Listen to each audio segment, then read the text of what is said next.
Well, good evening and welcome to the first video for Sheepdog Preparedness. Just wanted to bring you out here to one of the deer stands this evening and give you a welcome and introduction, talk a little bit about what we plan on covering on the channel, and kick things off.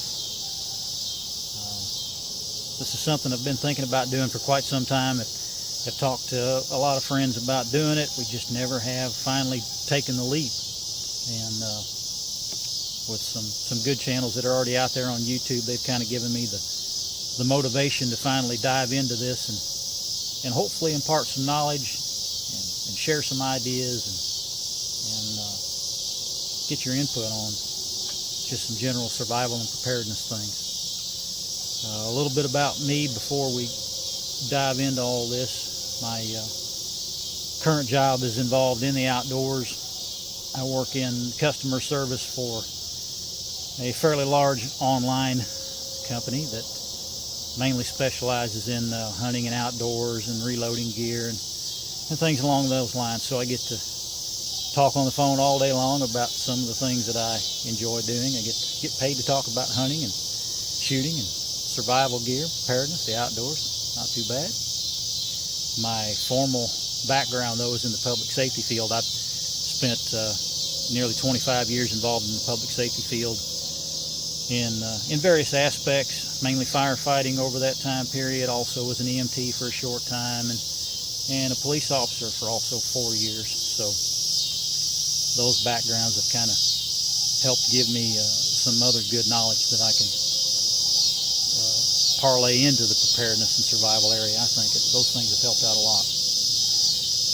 As far as my beliefs go, born again Christian, I believe and know in my heart that Yahweh the Father sits at his throne, and seated to his right side is Yeshua, our Messiah, and he is coming back.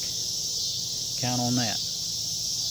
And I won't preach a lot on this channel, but I will throw a few things in here and there and share some of that with you, because that too has a lot to do with some of the reasons I think we should be preparing. Sheepdog preparedness. You may say, well, why sheepdog? Where's that come from? A lot of you have heard that a lot lately. That can pretty much be traced back to Lieutenant Colonel Dave Grossman. And I was fortunate enough to sit in on one of his seminars a few years ago, and at that time I was working for a public safety department, and we did police and fire both. Got to meet him, got to listen to some of his techniques on how to deal with violence in the schools. He's written several awesome books. If you get a chance to look him up, Lieutenant Colonel Dave Grossman, and the sheepdog philosophy that he coined and that he is responsible for first bringing up. You know, you see it everywhere now. You see patches that say sheepdog, and you see people talking about that a lot. It basically goes back to the principle that on earth there are sheep, there are wolves, and there are sheepdogs who guard the sheep, protecting them from the wolves. The sheepdogs can be military, they can be police, they can be civilian people who are concealed carry holders. If you're someone who is protecting others, you're a sheepdog. So, salute to you, to all of you who are out there in uniform, doing it day in, day out, and also to my civilian sheepdog brothers and sisters who are carrying concealed, who are carrying open carry, whatever you're doing, exercising your Second Amendment rights to protect yourself, your family, and just the general public. Why I do preparedness, I'd like to talk a little bit about that. My preparedness thoughts go way back to probably elementary school as a Boy Scout. And that's where it first started getting drilled into me. During my 20-some years in the public safety field, I had the opportunity to be appointed to run a disaster preparedness program for my county. County of about 25,000 people. Started this disaster preparedness program up from the ground. got some grants, got us some great equipment, and eventually we had a team of about 50 people loaded with gear, ready to go to help our community out. And during those days of running that disaster preparedness program, I was awakened to a lot of what was going on in the world. 9/11 had happened not too long prior to that, and so I started really examining, how ready am I for some of this stuff that's coming. I see things happening, and I feel this sense that something bigger is coming. So we got started at that point, really looking into stashing back food, medical, and many other supplies. And since then, I've redone most of that. I've learned from my mistakes. I've tried stuff in the field. I've watched a lot of videos from other people who are experts. I've attended training. I've taught training. And I feel like I've learned enough now that I would like to pass some of this on to some other people, and maybe you can learn from my mistakes and some of the things that I've picked up along the way to help you get a better jump start on where you need to be ready for some of these things that many of us feel are close. Why I think you should get involved in preparedness is simple. Your family depends on you. You shouldn't have to depend on anyone else. When these things happen, and they will, whether it's a natural disaster, if it's something just as simple as a tornado in your area, or if it's something as large scale as nuclear war, which we've all seen the news lately. The North Korea situation is a tinderbox. No one knows how that's going to play out. So you have to have some basic supplies ready to help you and your family. Don't count on anyone else to help you. No one owes you anything. The government doesn't owe you anything. The responsibility to take care of yourself and your family falls strictly on you. So it's only smart to have some basic things on hand, some food, some medical, some water, and other things that we'll get into more in depth as this channel continues to progress.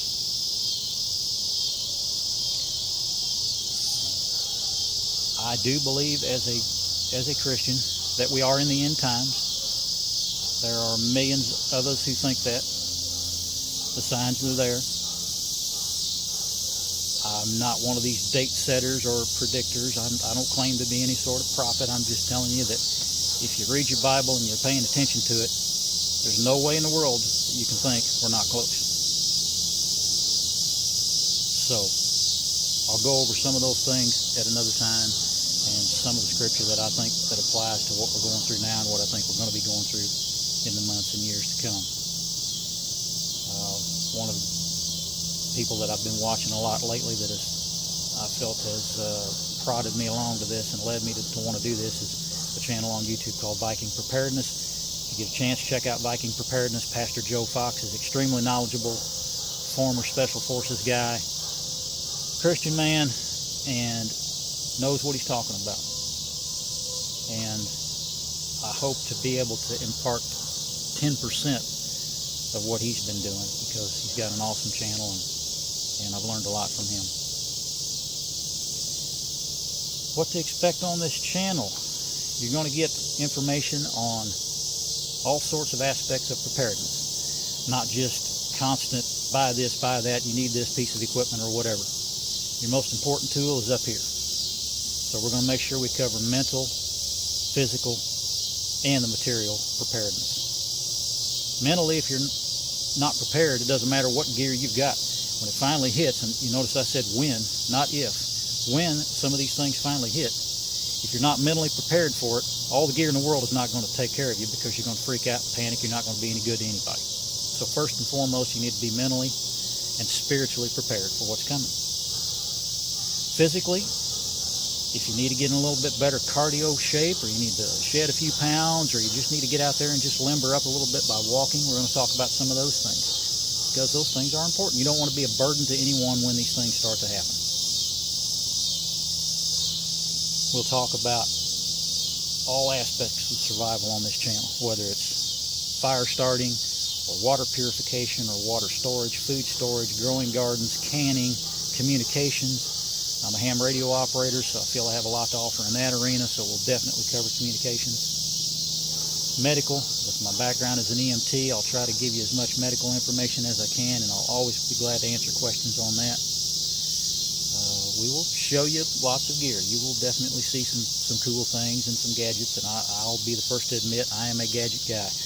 I have all my buddies are laughing right now because I've got a problem with knives and flashlights. I've got way too many of those. But we'll do some gear reviews. It'll be fun, and it won't just be gear reviews. We'll do some talk about hunting. We'll talk about reloading. I'm also a reloader. We'll talk about how you can make your own ammunition and explain to you the benefits of that. And we look for input from others. I can't wait to get some of the other guys involved. We've got many great brothers that are involved in this with me, and we've all been on this journey together, so you'll be hearing from Tom and Chris and hopefully Jason and Justin and several others. So look for them on this channel. We plan to be doing some filming of some of our firearms training next week, so watch for that video. We do some AR-15 training. We do some run and gun stuff, some 3-gun. So we'll try to show some of that stuff. Always, if you have questions about anything or you've got ideas for videos, things you wonder about, just post down below in the comments. We'd be happy to answer those questions and take your ideas. You'll also notice down below that there are some channels that we have subscribed to. Check those guys out. You'll see Viking Preparedness, and that's Pastor Joe Fox. He runs a Christian fellowship ministry in the Ozarks, and he is an awesome resource. Watch his videos, as many of them as you can. He's got a lot of great knowledge. Pastor Dow is another good one to watch. Been getting some really good info from him in the last few days, and he like me, feels that probably one of the things that we should have to look out for in the very near future is the economic collapse. The stock market could go at any time. It's way overdue. Anybody that knows anything about dollars or markets at all will tell you it's long overdue. Ask your grandparents what it was like to go through the Great Depression when there was a run on the banks and you couldn't get to your money. You'll see that in a way larger, grander scheme this time around. Everything's tied to the internet, so when it goes, it'll go even faster. Nut and Fancy is another guy that I've followed for a long time. Watch his channel down below. You'll get a lot of great ideas from him. And hopefully, we'll be able to give you a lot of great ideas too and make you think. The main thing I want you to get from this channel is that you need to be doing these things. Your family depends on that. There are a lot of people out there preparing. They don't have enough to take care of you too. Nearly everyone who is a prepper or a survivalist who's gathering their supplies, one of the main things they're also gathering is ammunition to protect what they have, because there will be people try to kick in their door to take what they have. Make sure you've got what you need, and make sure you've got what you have to protect those supplies, and we'll tell you about all those things. People are not nice when things happen. Look at what happened in Hurricane Katrina. Watch any big natural disaster and see what happens in the aftermath. People get ugly when they get desperate. So with that, welcome to the channel. Hopefully we'll keep most of the videos 15 minutes or less to kind of keep your interest going. I don't like watching really long videos myself, so we'll try to keep them at decent enough lengths that they don't get boring and they don't seem seamless. And we'll see you soon. I'll post another video in the next few days. We'll get started on some survival and preparedness things, share some equipment, some ideas with you. And at the end of each one of these things, I always want to pose this question to you. Are you ready?